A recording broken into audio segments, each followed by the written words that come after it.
ರಾಜ್ಯದಲ್ಲಿ power sharing ಗಲಾಟೆ ನಾವೇ ತೀರ್ಮಾನ ಅಂತ ಹೈಕಮಾಂಡ್ ಹೇಳಿದೆ. ಮತ್ತೆ ವರಿಷ್ಠರತ್ತ ಸಿದ್ದರಾಮಯ್ಯ ಬೊಟ್ಟು.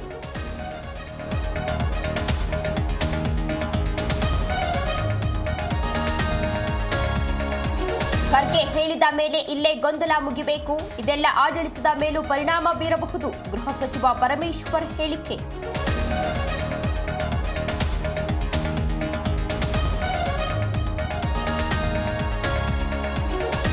ಸ್ಯಾಂಡಲ್ವುಡ್ನಲ್ಲಿ ಯುದ್ಧದ ಮಾತಿನ ಸಮರ.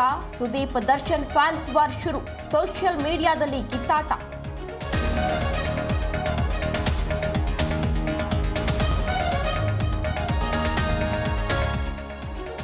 ಹುಬ್ಬಳ್ಳಿಯಲ್ಲಿ ಮರ್ಯಾದೆ ಹತ್ಯೆ ಪ್ರಕರಣ. ಪಾಪಿ ತಂದೆ ಸೇರಿ 3 ಆರೋಪಿಗಳು ಅರೆಸ್ಟ್.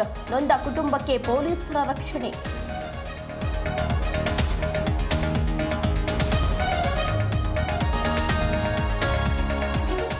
ಆಲೂರು ತಹಶೀಲ್ದಾರ್ ಕಚೇರಿಗೆ ಬಾಂಬ್ ಬೆದರಿಕೆ. ಆರ್ಡಿಎಕ್ಸ್ ಸ್ಫೋಟವಾಗುತ್ತೆ ಅಂತ ಇಮೇಲ್. ಕೇಡಿಗಳ ಕೃತ್ಯಕ್ಕೆ ಬೆಚ್ಚಿ ಬಿದ್ದ ಸಿಬ್ಬಂದಿ.